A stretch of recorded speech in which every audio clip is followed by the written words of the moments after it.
Olá, hoje eu vou comentar sobre uma questão que eu acho que de algum modo interessa a todo mundo e é uma tentativa de esclarecimento como eu acho que tem que ser o pensamento filosófico, né? E como sempre, na minha mente eu tenho a filosofia de Spinoza, um bocado de Nietzsche, um bocado de Winnicott e a questão que eu estou trazendo agora, né, é sobre o egoísmo e o individualismo.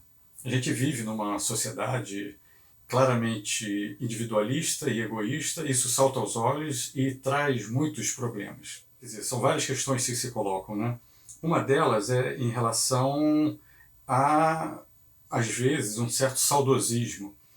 Antigamente, enfim, seja que a pessoa vivenciou aquilo, ou se lembra, ou alguns modelos atuais, contemporâneos, que lembram a como era antes dessa dita sociedade individualista, e que seria uma sociedade, em geral, moralista. Moralista no sentido assim de um dever, né? Quer dizer, de algum modo, um consenso social em relação à necessidade de compartilhamento, solidariedade, partilha. Né? Obviamente que esses valores que eu acabei de dizer, partilha, solidariedade, um outro termo fundamental e que falta nos dias de hoje, empatia, isso tudo são virtudes, né? São qualidades, me parece que de alguma maneira inquestionáveis. Mas então vamos lá, o que eu quero chamar a atenção é que, e que faz parte do que eu tento colocar, que eu vejo como o que o Spinoza chamou de reforma do intelecto. Porque me parece assim que o que está em questão não é só, vou tentar explicar isso, não é só o conteúdo da virtude ou dos valores morais ou éticos ou valores morais que podem ser perseguidos de uma maneira ética ou não. O que está em questão, no meu entender, e num certo sentido, que é o mais importante, é o que talvez a gente pudesse dizer que é a forma, é o como, e não exatamente os valores em si. O Nietzsche, no famoso prefácio ao livro dele, Genealogia da Moral, ele tem uma intuição nesse sentido, ele diz que o que interessa a ele não são os valores morais, mas sim o, o modo como se valora os valores, a maneira como os valores são formados e propostos. Tentando explicar. O que incomodava o Nietzsche na sua época, mas que ainda é válido hoje em dia, seria assim uma tentativa de compreensão de por que tais valores são moralmente absolutos. Bom, e o Nietzsche queria entender qual era a genealogia desses valores. Por que esse valor é valorizado? Por que valora-se dessa forma? Passando para o Spinoza, e que daria para passar para o Winnicott também, mas vamos lá, com o Spinoza, com os conceitos de Spinoza. O que está em questão? O que está em questão é se eu considero que há valores absolutos e tento compreender ou explicar, enfim, entender por que de acho esses valores são absolutos.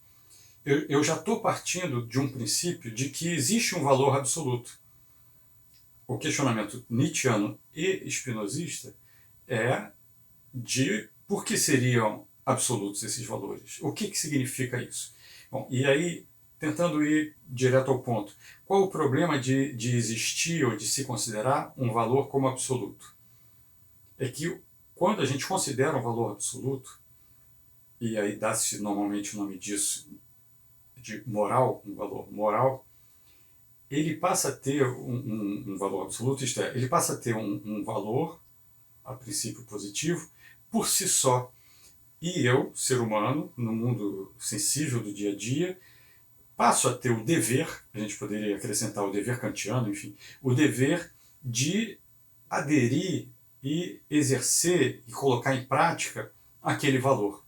Como está dando para perceber, eu não estou falando do conteúdo do valor, eu estou falando desse mecanismo psíquico de, ao atribuir uma verdade absoluta, um valor absoluto, uma característica, um caráter de ser o certo, essa atribuição psíquica, consciente ou inconsciente, ela passa a funcionar metafisicamente, né? Então, em outros vídeos meus, em textos, eu chamo atenção para isso, que assim, a metafísica platônica, socrático-platônica, ou ao longo da história da filosofia, é, como que alguém formulou uma teoria metafísica de um valor absoluto na metáfora platônica, enfim, ou que se encare como metáfora ou não, de que existiria um mundo das ideias perfeitas, diferente do mundo sensível, no qual nós temos as nossas ideias imperfeitas, que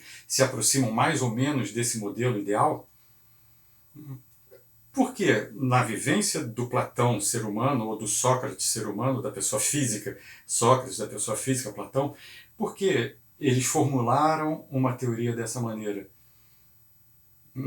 E porque até hoje esse movimento, esse modo de pensar metafísico se mantém? Bom, a minha maneira de entender, que eu considero que é um princípio de compreensão da imanência das coisas, eu diria, evidentemente, foi formulado e depois apropriado pela Igreja Católica em particular, cristã de modo geral, e as igrejas em geral trabalham com dogmas, isto é, com ideias absolutas.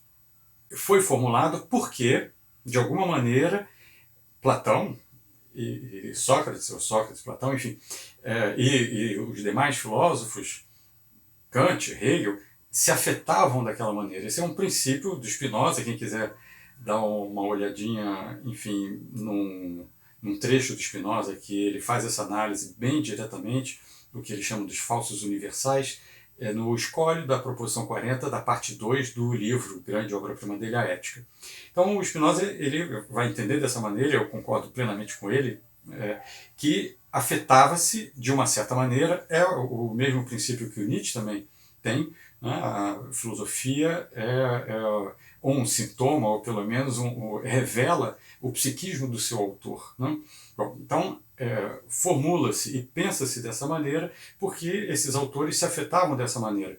E isso permaneceu não só porque as pessoas foram influenciadas ou leram essas filosofias e as seguiram ou aderiram a elas, mas porque aquilo respondia, não só fazia sentido para quem leu e seguiu, ou mesmo sem ler de algum modo seguiu, não só fazia sentido, como respondia a certas necessidades ou demandas, e aí eu acrescentaria defensivos, do psiquismo da pessoa que de algum modo pensava assim também ou passou a pensar assim.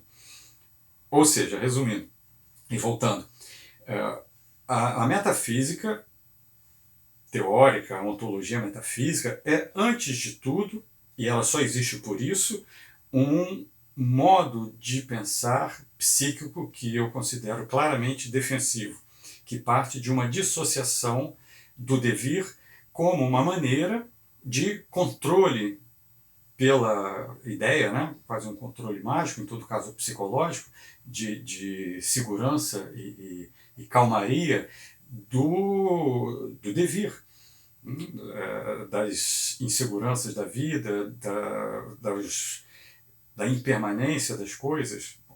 Então, uma maneira de ordenar o mundo psiquicamente é justamente pensar que existem princípios e valores que são certos em si, que são absolutos, independente, mais uma vez, de qual seriam esses conteúdos. Então, ao pensar assim, seja qual for o conteúdo, isso apazigua uma mente, de algum modo, ansiosa, talvez angustiada, enfim, atormentada, talvez, enfim, em relação à impermanência, ao devir, à finitude. Então, esse pensamento de que existe um certo absoluto, ele, repetindo, tende a tranquilizar a pessoa que passa a acreditar nisso, a dar crédito a isso, em relação a ao diverso sensível, diria Kant, a diversidade do mundo sensível que, ao contrário, pode passar um sentimento de instabilidade, de insegurança em relação às pessoas, aos valores, ao ser humano, ao outro. Então, um primeiro problema desse modo de funcionamento psíquico-metafísico é se pensar que, uma vez que se acredita que existe um certo absoluto, é se pensar, portanto, que o mundo real e os afetos reais, e as pessoas reais, e as sociedades reais, e as coletividades reais, e as relações interpessoais reais estão aquém desse absoluto, dessa virtude absoluta, desse certo absoluto.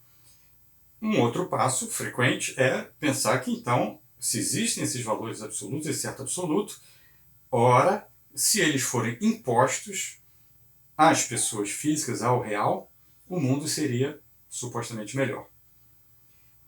Isso está na origem dos autoritarismos na história da humanidade.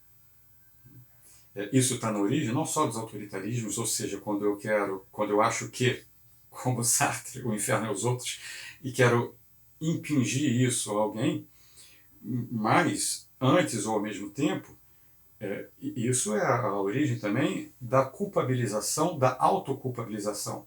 Porque se eu penso assim, puxa, se todo mundo agir de tal maneira, aí entenda-se, queira ou não, se todo mundo se afetar de tal maneira, o mundo seria melhor, as relações seriam melhores, e começa-se a idealizar um mundo supostamente perfeito.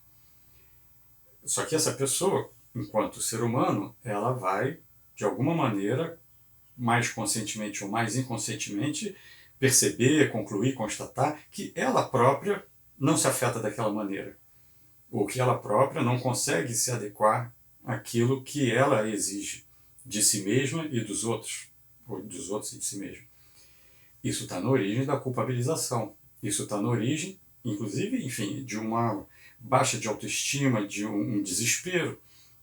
Está na origem de tantas filosofias e outras teorias de outras áreas, enfim, das ciências humanas e sentimentos de tanta gente, de pensar, puxa, o homem não presta, o ser humano não presta, é um animal que deu errado, etc, etc, que são frases impressionantes e tudo mais, mas que não dizem muita coisa e nem ajudam muita coisa, num certo sentido só reforçam a ideia de que seria melhor se fôssemos o que não somos, nunca fomos nem nunca seremos. Ao invés de se pensar como somos, compreender como somos, inclusive a nós mesmos, isto é, os nossos afetos, para tentar entender onde estão os mecanismos de defesa e de reatividade que findam por, a começar em nós mesmos, gerar passagens ao ato, comportamentos, dissociações que acabam por agravar as relações pessoais, as relações sociais, as relações coletivas e a nossa própria experiência de fruição da existência, da beleza da existência, da delicadeza da existência. Voltando, né? Quer dizer, cada vez que eu penso que existe um certo, mesmo que o conteúdo desse certo seja em si, entenda-se, idealmente, né, valoroso, bom, essa operação, esse mecanismo intelectual é que vai gerar problema em mim e vai gerar, então, por quê? Repetindo, se existe um certo que é absoluto e esse certo absoluto ele está fora, o fato de eu seguir esse certo absoluto não quer dizer que eu vá sentir esse certo absoluto. Então, eu posso, por exemplo, realizar para mim mesmo, né, mentalmente, compreender e entender, né, se a gente diferenciar entender de compreender, entender que a solidariedade, a empatia, a cooperação são boas para a própria pessoa e para os outros. E eu posso, então, se eu estou nesse modo de pensar que eu estou chamando de metafísico, eu posso, então, me policiar, me patrulhar para ser cooperativo. Eu posso, portanto, ao não conseguir me culpar, ficar desanimado porque não estou conseguindo sentir daquela maneira. Eu posso, portanto, ao ter isso como um valor externo, de alguma maneira não sentir ele como meu, não sentir ele como, usando os termos do Winnicott, uma criação minha, e, ao contrário, percebê-lo como algo ou que eu tenho que atingir, ou algo que eu tenho que impor a mim mesmo e ao meu comportamento. Mas é essa relação com isso como uma causa externa, para usar um termo importante de Spinoza, como uma causa externa que inevitavelmente vai gerar em mim uma opressão. Então, a opressão, nesse aspecto, ela está, antes de mais nada, na relação de pensamento que eu tenho com um comportamento bom, um sentimento bom, uma atitude boa. Se eu acredito que eu devo, e que todos devem, mas a começar por mim mesmo, que eu devo ser, por exemplo, cooperativo, e numa dada situação, de algum modo, a minha afetividade não está no sentido da cooperação. E eu penso, com razão, que deveria estar. Se esse deveria estar tem o peso kantiano de um dever, superegóico de um dever, e, no entanto, por alguma circunstância não é o que eu estou sentindo, ao invés de, como Spinoza propõe, e que é o que, no meu entender, ele chama de reforma do intelecto, eu perceber isso que ele diz, a ideia do corpo, que é esse pensamento que é o sentir, ao invés de eu perceber e tentar entender, que tem tudo a ver com a proposta psicanalítica, sobretudo de Winnicott, né? Tentar entender, mas por quê? Por que de acho eu não estou sentindo isso? E aí eu tenho que entender. Isso pode se explicar por alguma mágoa de infância, por alguma, enfim, alguma mágoa atual, pode se explicar por alguma defesa, pode se explicar porque, no fundo, isso me parece hipócrita, ou eu estou achando, sem perceber, que as pessoas que me pedem cooperação, ou que eu acho que deveria ser cooperativo, por sua vez não são, então eu estou com algum sentimento de injustiça, algum ressentimento, enfim. Se eu não olho para o que eu estou sentindo, por exemplo, ressentimento, sentimento de justiça, sei lá, vingança, ciúme, inveja, qualquer afeto passivo triste, ruim, né?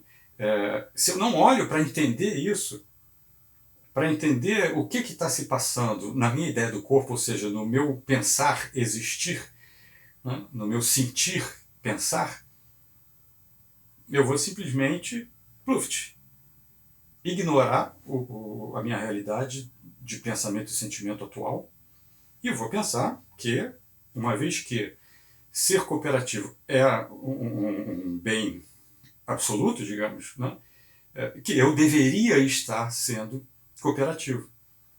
O problema está nesse dever ser, não está no conteúdo, porque o conteúdo de ser cooperativo é bom em si, digamos.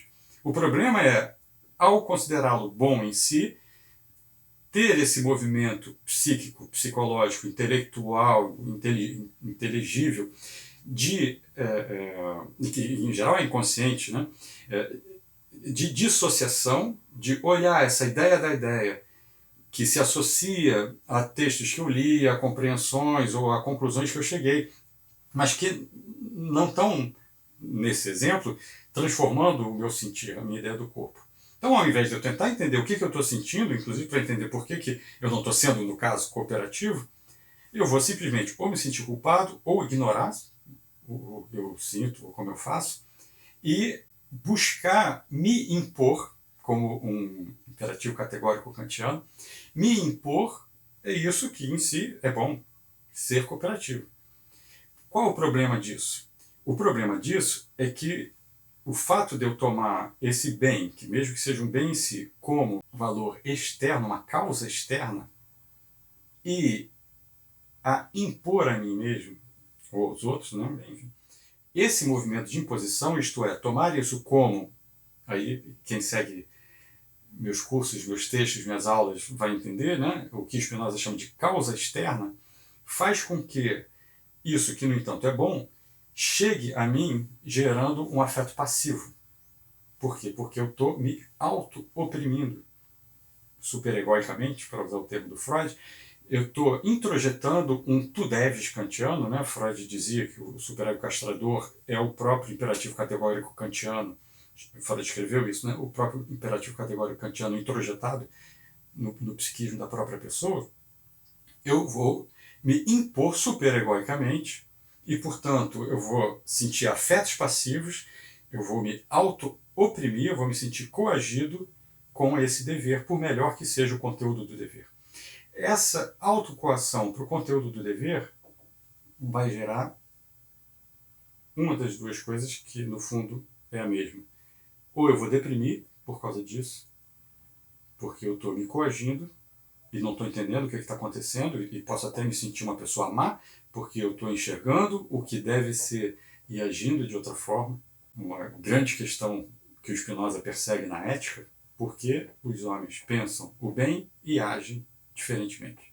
Então eu vou estar agindo, inclusive, no caso não é nem só agem diferentemente, eu vou estar, seriam porque os homens agem, sentem de uma maneira ruim e agem de uma maneira boa, digamos, que acaba não sendo boa. Porque justamente, ao invés de compreender por que ele está se afetando passivamente, com afetos passivos, em geral, né, paixões tristes, para usar a formulação deleuziana, ao invés de pensar isso, ele pensa, não, eu tenho que agir corretamente. E aí age corretamente, mas esse peso de uma ação correta que exerce sobre mim mesmo, né, introjetada como um dever, exerce sobre mim mesmo uma opressão do meu sentimento e agrava a dissociação com o que eu estou sentindo, porque eu não estou entendendo por que eu estou me afetando mal, se eu estou agindo como deve ser. Então, essa dissociação e essa auto-opressão tem como resultado a depressão. Ou o outro resultado, né, que ao invés da autodestruição, a heterodestruição.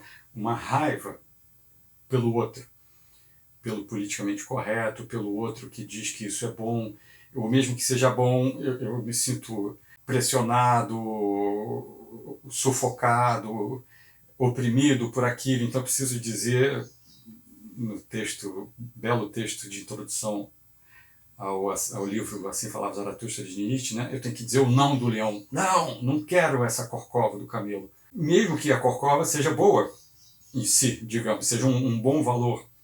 Mesmo que no mundo da fantasia ideal, né, pintado de cor de rosa, né, se todos tivessem aquela corcova tão boa, o mundo seria melhor. Mas a pessoa que está sendo oprimida pela família, pelo trabalho, pela mídia, né, ou seja, que está se auto-oprimindo, porque isso tudo são justamente influências ambientais, externas, mas que tem efeito tanto mais, a pessoa introjeta aquilo superegoicamente, de algum modo, inconscientemente, na maior parte das vezes, concorda que, puxa, eu deveria estar sendo daquela maneira, nem que seja para agradar meu pai, agradar minha mãe, ou para ser aceito, ou para ser amado, ou para ser aceito pela sociedade, isso tudo vai formulando, né, figurando um conjunto de idealizações, de personagens ideais, um ideal de ego, para usar outro termo do Freud, pesado e externo, que, no entanto, é introjetado dentro do nosso próprio psiquismo.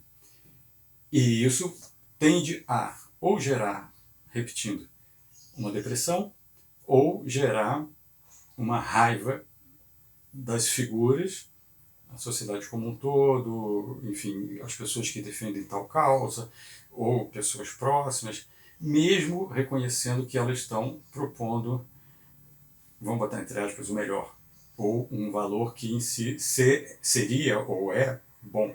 Exemplos práticos, não sei, eu conheci, tenho um amigo, né, perdi o contato, mas era um bom amigo, que ele era carnívoro, onívoro, enfim, ele comia carne, mas de uma maneira assim que era impressionante. E com um olhar psicanalítico ficava claro que ele, de alguma maneira, estava acertando contas com alguma coisa da história de vida dele, porque chamava muita atenção que era algo que ia além do sabor, do prazer, enfim.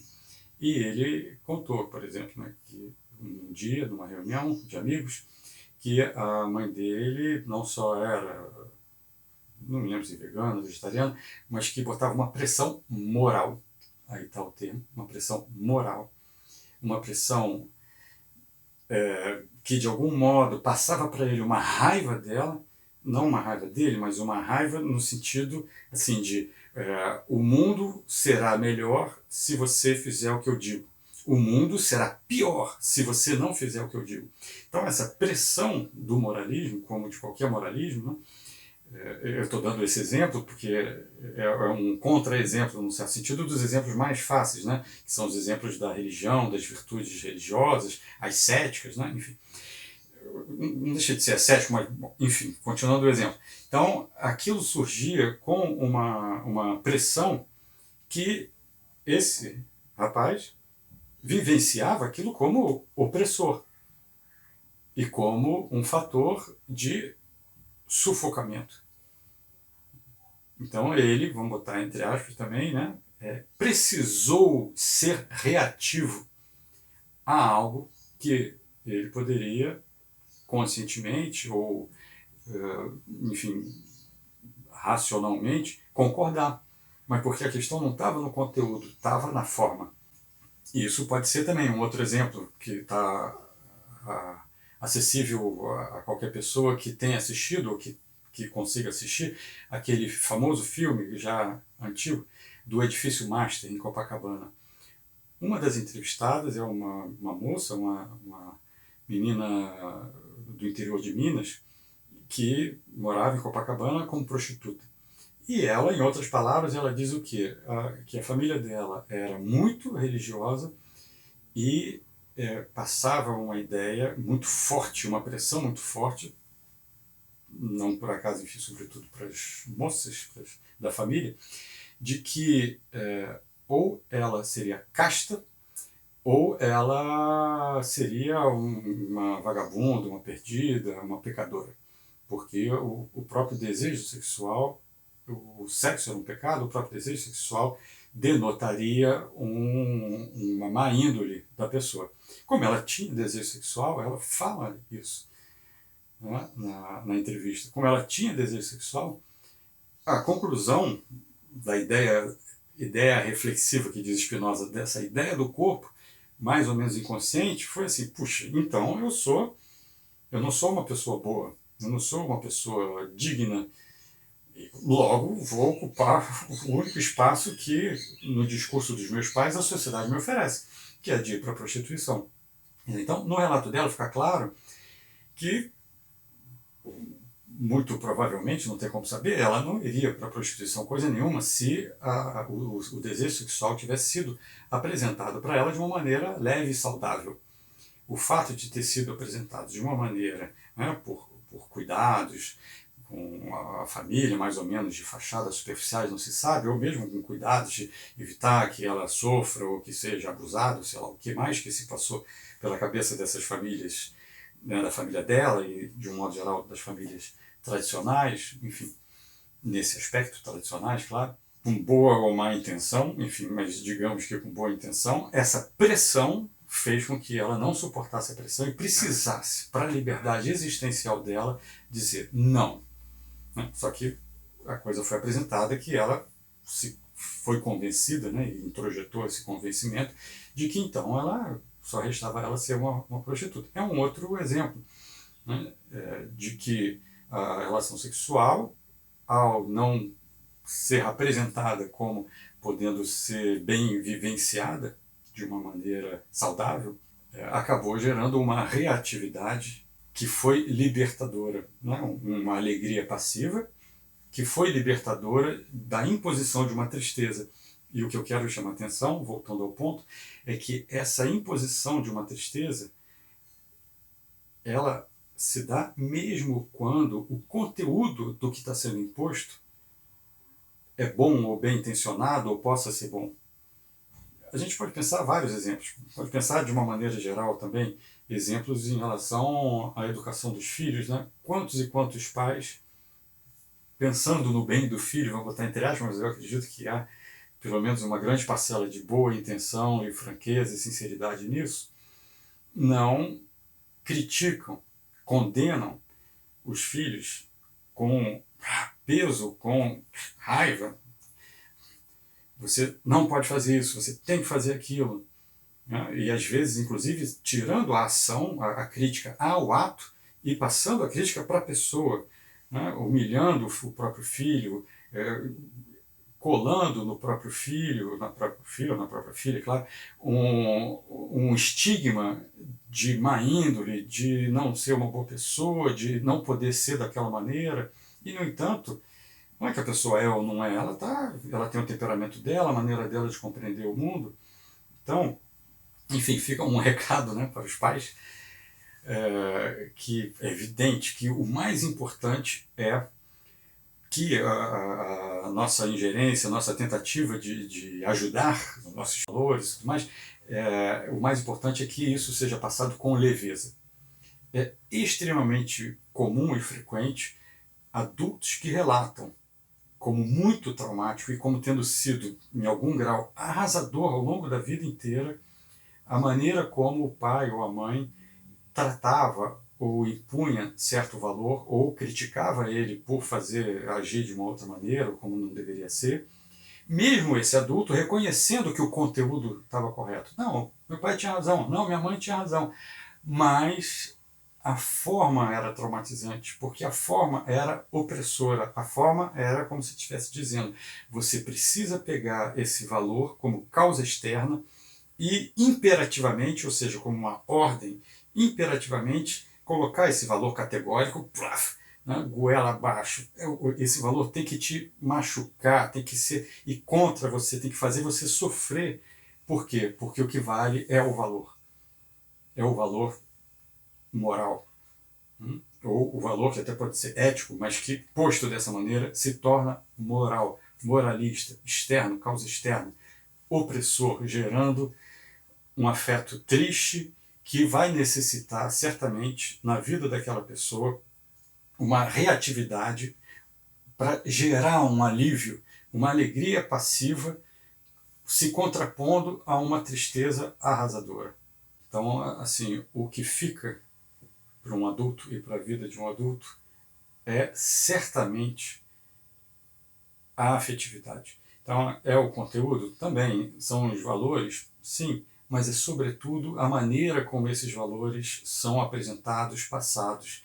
E a dica que eu tenho a dar para pais é que essa maneira seja sempre leve, numa confiança de que o filho, que é outra pessoa, ela, ao receber a coisa como leve, ela não vai tomar ela como uma causa externa e, de alguma maneira, aquilo vai contribuir para que ela vá transformando a sua afetividade e o seu comportamento, que certamente, de algum modo, está sendo reativo e forçar um imperativo categórico ao modo kantiano, moralista, só vai fazer com que se torne cada vez mais reativo e que essa autoopressão vai gerar ou um estado depressivo, ou uma depressividade de fundo, uma frustração muito grande e uma raiva que talvez se expresse essa raiva no repasse.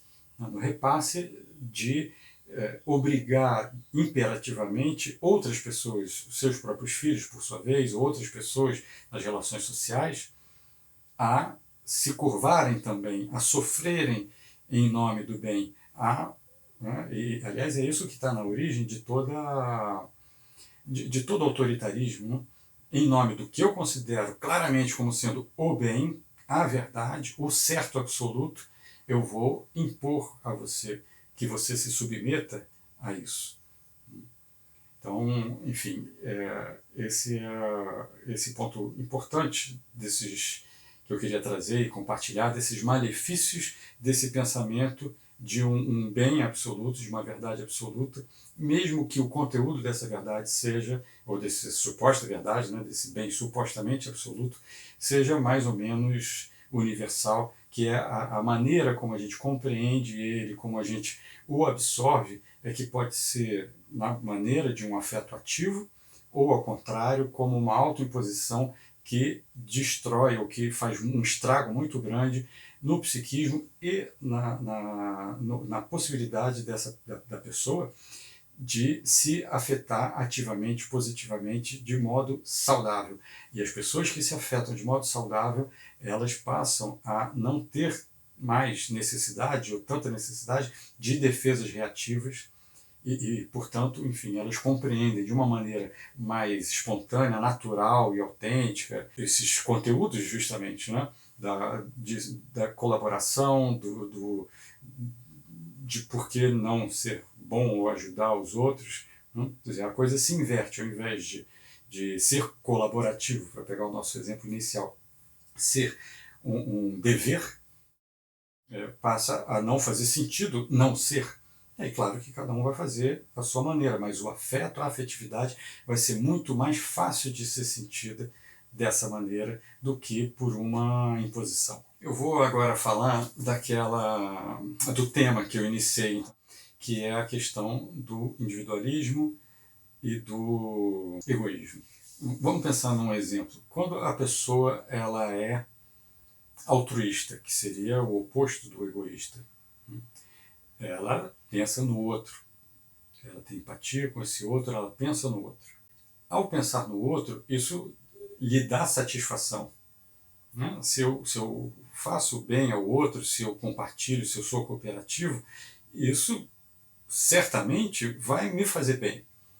Então, eu estou fazendo pelo outro, mas justamente se eu não estou fazendo pelo outro como um dever, como uma autoimposição moral, como uma imposição moral introjetada, eu vou fazer isso e o próprio ato de compartilhar, de ser cooperativo, enfim, da partilha, né, com os outros, vai me dar muita satisfação. O fato de ser solidário, o fato de ajudar, o fato de pensar junto, o fato de me colocar no lugar do outro, vai me dar muita satisfação. Então, vejamos bem, né, o que eu estou querendo dizer com esse início de exemplo. Eu estou querendo mostrar justamente que eu faço isso pelo outro, mas também e ao mesmo tempo por mim.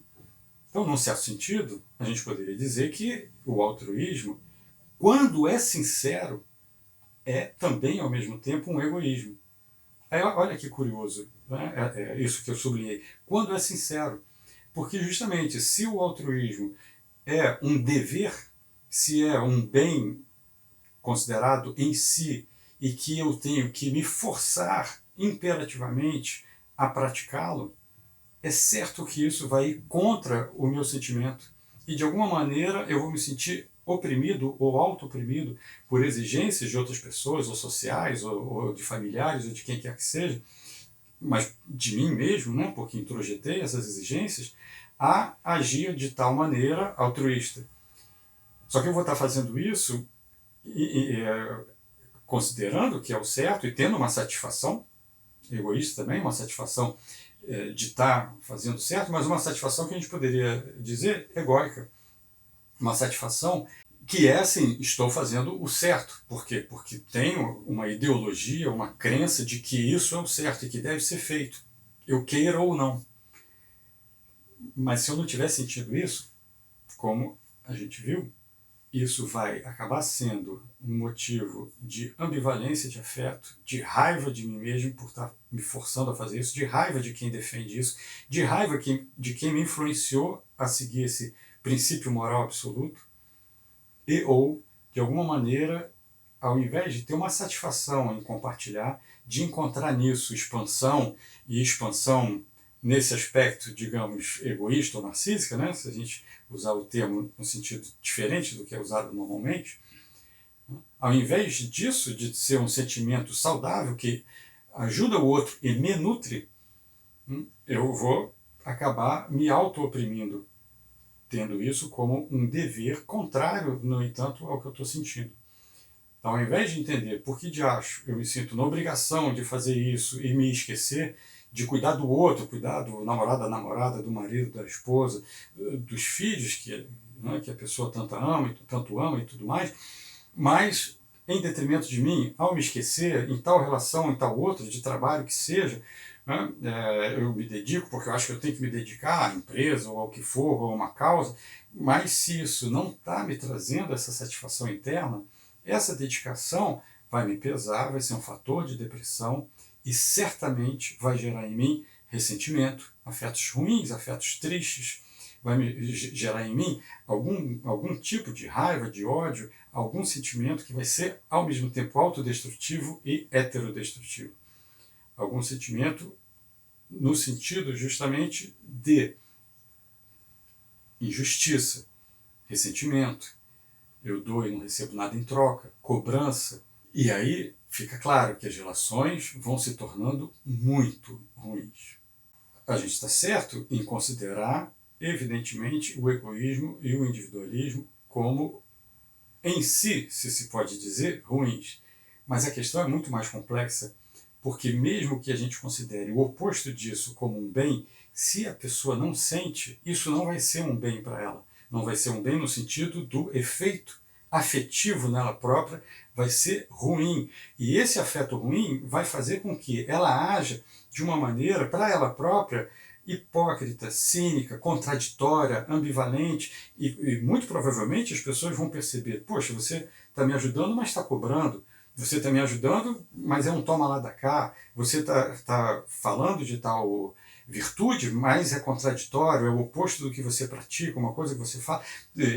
Conscientemente, verbalizando-se isso ou não, a tendência é que isso gere um sentimento muito ruim na própria pessoa, justamente porque ela está dissociada. Ela está tendo o que eu chamo, né, um funcionamento psíquico metafísico. Aí, claro, a primeira coisa que a gente pode perguntar é assim, puxa, mas então se eu estou com afetos mesquinhos, egoístas, individualistas, então eu devo dar vazão a eles? Ué, não sei. A questão é, se eu percebo que eu estou com um afeto mesquinho e percebo esse afeto como ruim, porque se a gente for observar, certamente é um afeto reativo a questões da infância, a algum ponto da história de vida que a pessoa está reagindo, fazendo um acerto de contas mais ou menos neurótico no psiquismo dela própria, mais ou menos inconsciente, e trazendo isso para um teatro dramático ali nas relações pessoais, sobretudo provavelmente as íntimas, mas às vezes de trabalho ou sociais de uma maneira geral. Se a pessoa está tendo esse afeto reativo, a questão verdadeira, né, a questão, se a gente começa a observar, não é ou eu reprimo, ou eu ignoro, ou eu me entrego a isso e exerço a minha maldade. Não é isso. A questão é se perguntar, puxa, por que eu estou me afetando de forma mesquinha, por exemplo? E em que isso me faz mal? Independente da questão moral, da questão externa, da causa externa, da tábua dos valores absolutos, em que isso está sendo reativo? Eu estou me defendendo do quê? Eu estou trazendo da minha história de vida qual acerto de contas, qual é a neurose que eu estou vivenciando através desses afetos que o Nietzsche tem essa frase que é muito verdadeira, embora seja Spinoza que vai pensar mais no detalhe, né, mas o ressentimento é um dos temas principais da filosofia de Nietzsche, né, é uma filosofia contrária, que combate a gênese do ressentimento afetivo na pessoa. Né? Ele diz que o ressentimento prejudica mais a própria pessoa ressentida do que o alvo do seu ressentimento. Ou mais, ou antes de tudo, enfim. Então, esses afetos passivos, né, se a gente começa a entender e perceber o quanto que eles são contrários a nós mesmos, aí a questão que se coloca é por que eu estou sentindo dessa forma? E não, caramba, eu estou sentindo dessa forma, logo eu sou horrível, logo eu tenho que me sentir culpado. Que vai gerar o quê? Não, então eu sou culpado, eu não aguento o peso da culpa, não, então não sou culpado. Mas também teve fulano que fez aquilo, fulano que falou tal coisa, fulano que agiu assim, ou meu pai, a minha mãe, né? Então o culpado é o outro. E fica se oscilando, porque a culpa não tem saída. Ou eu sou culpado, ou o outro é culpado. Ou eu me autodestruo, ou destruo o outro. Ou eu penso mal de mim, ou eu penso mal do outro. Essa dicotomia metafísica, ela vai existir se existe esse pensamento de existe um dever moral, uma ação moral e um afeto que não está correspondendo. Então, se o afeto não está correspondendo, vamos tentar entender por que não está correspondendo. Não no sentido de julgar nem os outros nem a mim, mas de entender para entender a gênese. Entender não é passar a mão na cabeça de si mesmo, dos outros, não é isso que está em questão. Entender para entender a gênese, o que está se produzindo, o que está gerando em mim esse tipo de reatividade, de afetividade. Esse que é o ponto mais importante a ser investigado, compreendido, e é esse tipo de compreensão que é transformador. Então, né, voltando para o ponto principal, a gente poderia dizer, né, que existe um egoísmo do ego, que é eu quero tudo para mim, porque vejo o outro como um ameaçador, vejo o outro robesianamente como uma ameaça prévia às relações reais, prévia a qualquer acontecimento ou ação, e ao ver o outro como uma ameaça, eu quero tudo para mim. Seria um egoísmo do ego, não? Se a gente quiser nomear dessa forma, usando os termos da psicanálise, né, e do Winnicott que eu vou usar agora, mas a gente pode pensar também um egoísmo, vamos botar entre aspas, que egoísmo é ego, né, mas enfim, o egoísmo do self, que é assim, puxa, que bom que, né, eu me sinto me realizando ao buscar as minhas metas, o que me traz prazer, a tentar expandir o meu conatos, a minha potência. Como eu canso de dizer, né, eu gosto dessa minha formulação, o poder sobre o outro, ou contra o outro, é o fetiche da potência. Quando eu me sinto impotente, o Winnicott também mostra isso, quando eu me sinto impotente, eu vou tentar exercer poder sobre alguém, para que nesse exercício de submissão do outro ao meu desejo, isso me dê uma alegria passiva, ou seja, me dê uma sensação de aumento de potência. Mas a potência não vai estar realmente aumentando, porque a potência aumenta quando a gente está nos realizando, quando estamos nos realizando, a gente está se realizando, a partir do que nos realiza, que pode ser que não realiza o outro. Um encontra na sua mais solitária solidão, diz Nietzsche, o seu prazer, a sua expansão, numa coisa que para o outro não faz sentido, não atrai. Então, as alegrias ativas, por isso que é tão importante entender essa diferença que eu trago nos meus vídeos, nos meus textos, né, entre a alegria ativa e a alegria passiva. A maior parte dos comentadores de Spinoza, se não todos, dão muito pouca ênfase, ou eu diria até que não entenderam direito essa diferença entre a alegria ativa e a alegria passiva. Como se todas as alegrias fossem passivas e a alegria ativa fosse um treco de outro mundo, um intelectualismo, enfim, ficar com os dois pés fora do chão, quase um não se afetar, meio que recaindo no modelo metafísico tradicional, apesar de fugir dele, né? Se a gente pensar na ontologia, né, que a ontologia é um termo que a filosofia dá para uma compreensão do todo da existência, da natureza das coisas e de nós próprios, né, e da nossa relação com o mundo.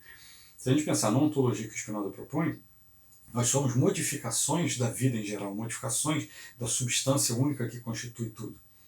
E a nossa potência individual é uma singularização, uma individuação da potência da existência e da vida de um modo geral. Se a gente pensa essa ontologia, aí fica claro que expandir o meu conatos nessa realização tão singular da potência e não do poder contra ou sobre o outro, né? Não do poder de submeter o outro, mas de expandir a minha compreensão e o que me faz me sentir pleno, o Winnicott vai dizer, me faz me sentir vivo, que isso não, claro, pode gerar conflito em torno, mas não é contrário à expansão do outro. O que gera o conflito, não só o conflito, como um conflito destrutivo da diferença, é a crença de que o outro me ameaça e de que se não houvesse o outro, né, o inferno que seria o outro podendo ser pessoas que pensam diferente de mim, podendo ser pessoas que não enxergam o que é evidente que tal coisa é melhor ou que tal coisa é pior. Se a gente pensar na política, infelizmente, isso sempre acontece para vários lados. E quanto mais eu penso conscientemente isso, né, de que o problema são os outros, eu vou me sentir ameaçado por eles. E ao me sentir ameaçado por eles, aí sim, eu querer impor o meu desejo, ou eu querer as coisas da minha maneira, do meu modo, tá? Vai, na minha cabeça, exigir, vai ser excludente, vai exigir sempre um contraponto a esse outro vivenciado e tido como um obstáculo para a minha felicidade ou para a felicidade geral. E aí é que começa, mais uma vez, a questão dos autoritarismos. Então, o autoritarismo ele pode vir de um pensamento inicial que é solidário, que é bem intencionado no sentido da cooperação, né? Eu sou a favor da cooperação. Você não quer cooperar? Puxa, então eu sou contrário a você. Aí eu vou, digamos, impor autoritariamente, tentar forçar o outro a ser cooperativo. enfim, todas as ditaduras exercem isso, né? E aí a gente teria que pensar, existe uma ditadura do bem e a outra não, ou vice-versa. Tem a ditadura do mal, a gente estaria disputando conteúdos. Esse conteúdo em si é bom, e aí, em nome dele eu faço todas as concessões. Ou ao contrário, esse outro que é oposto àquele, que é bom, ou é muito pior do que aquele, e aí eu faço concessões também, concessões para esse tudo bem, para aquele não, ou vice-versa, concessões para aquele tudo bem, para esse não. Voltando ao tema central, o egoísmo, paradoxalmente, ele não é tão egoísta assim, dá para brincar dessa maneira. Tem aquela música do Jorge Benjor, aquela letra dele, que eu gosto muito nesse sentido, que ilustra bem essa ideia, que é assim, é, é, se malandro soubesse o quanto é bom ser honesto, seria honesto só de malandragem. Se o egoísta soubesse o quanto é bom ser colaborativo, relaxado, não ver os outros como ameaças potenciais e como sendo a origem da desgraça do mundo, se ele percebesse o quanto é bom não ver dessa maneira, o quanto é bom dar uma desarmada, pensar justamente na sua própria, seu próprio enriquecimento, na beleza da vida, ele deixaria de ser egoísmo só por egoísmo. Ele seria mais solidário e cooperativo por egoísmo. E a mesma coisa quando a gente pensa no termo, no conceito do individualismo. Né? Analogamente ao egoísmo, a gente estaria pensando no individualismo como um mal em si. Eu penso em mim e não nos outros. Mais uma vez, vamos tentar entender um pouquinho a contradição dessa maneira de pensar. Se eu penso, poxa, eu não posso pensar em mim, porque outras pessoas não têm, seja em termos materiais, seja em termos de bens culturais, seja em termos, enfim, de educação, seja em termos de compreensão, o que for o nosso critério.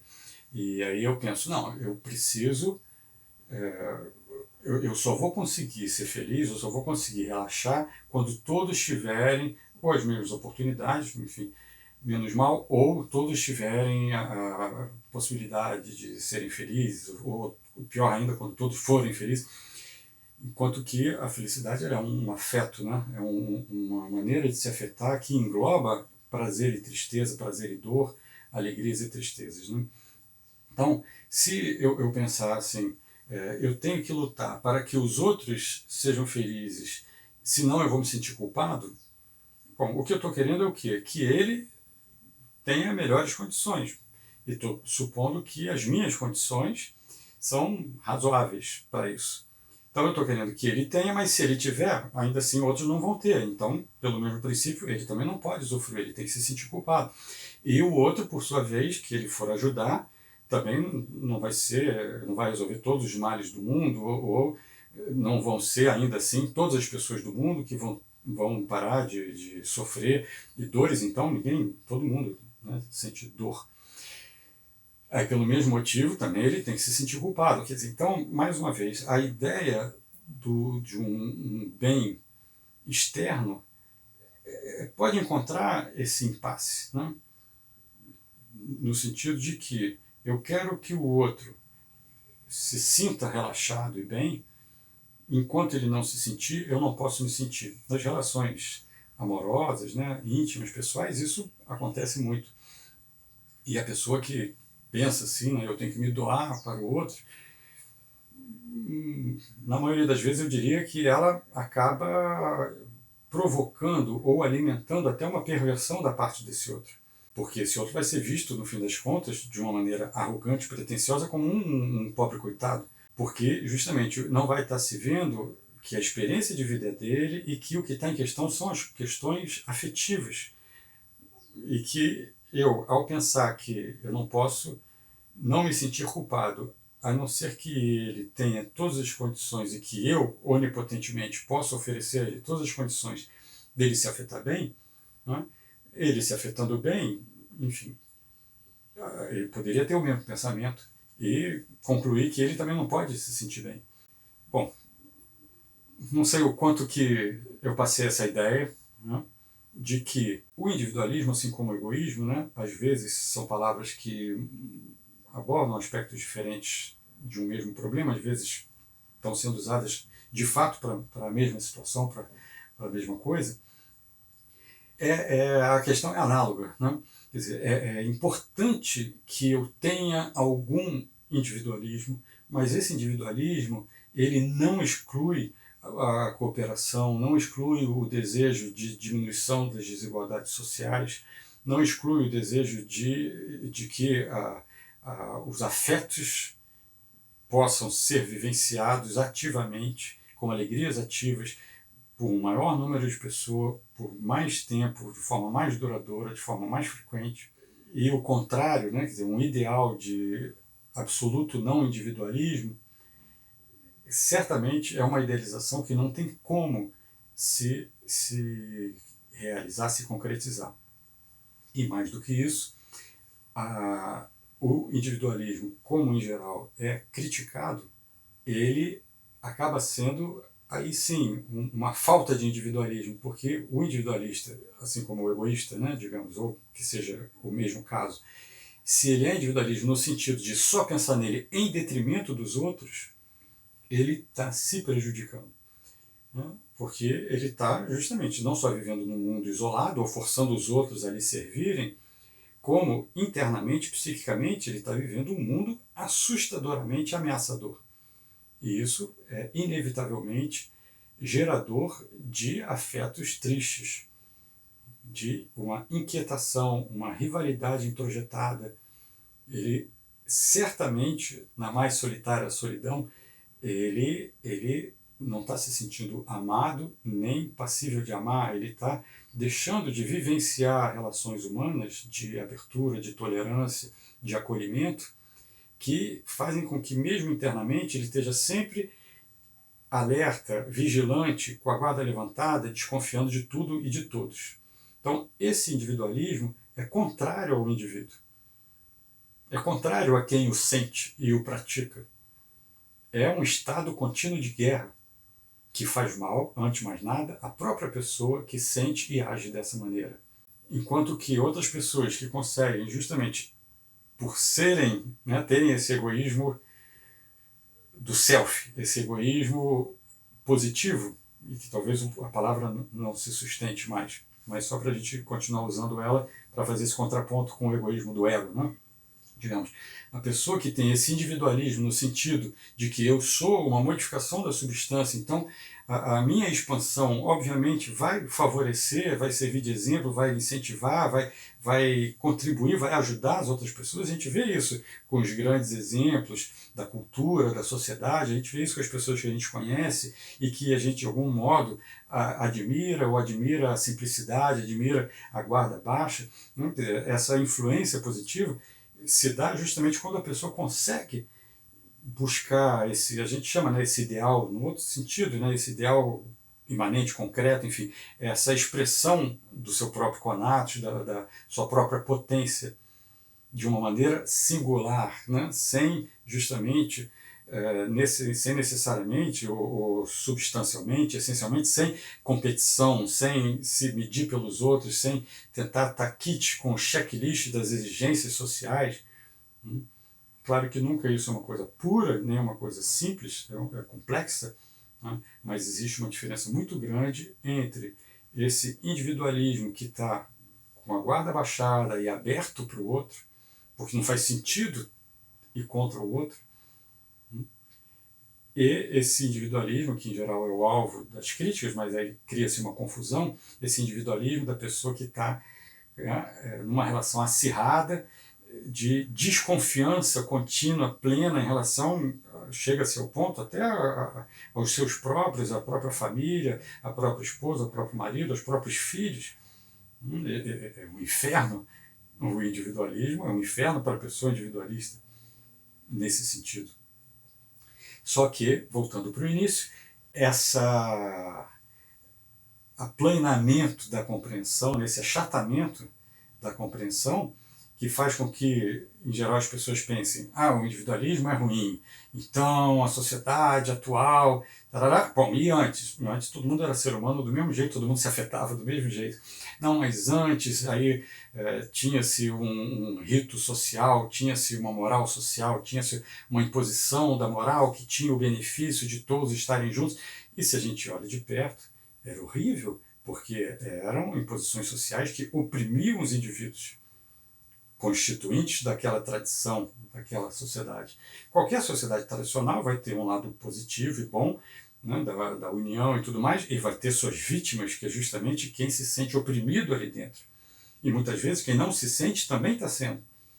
Então, se a gente compreende esse princípio desse egoísmo positivo, esse egoísmo que eu estou chamando de egoísmo do self, né, desse respeito ao próprio conatos, que é individual, mas aí é que está. O conatos é uma potência individual, mas que é a expressão de uma potência da própria substância e, portanto, indiretamente coletiva.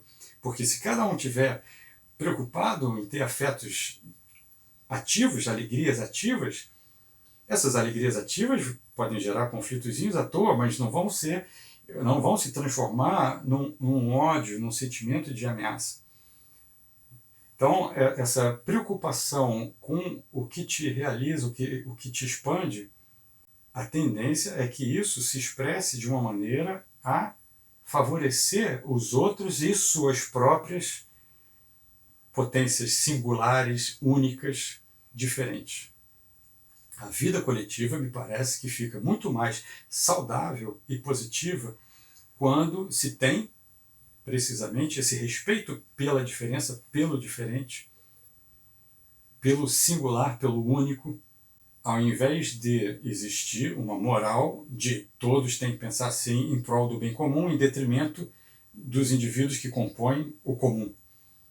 Todos têm que pensar assim ou agir assado, etc, etc, em nome, enfim, seja do que for, na melhor das intenções, né?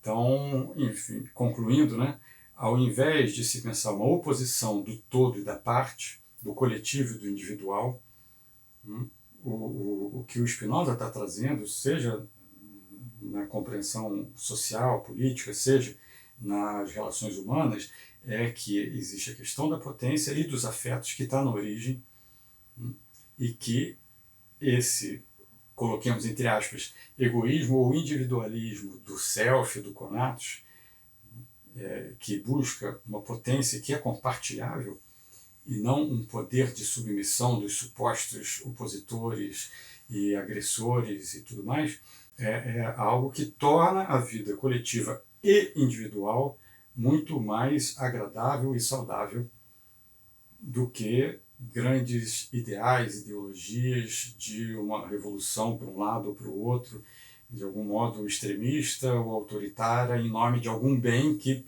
por quem não comunga daquele bem, é visto como um mal e vice-versa, e que, seja como for, exerce um efeito de causa externa e, portanto, gera afetos, paixões tristes nas próprias pessoas que estão acreditando que o inferno é os outros.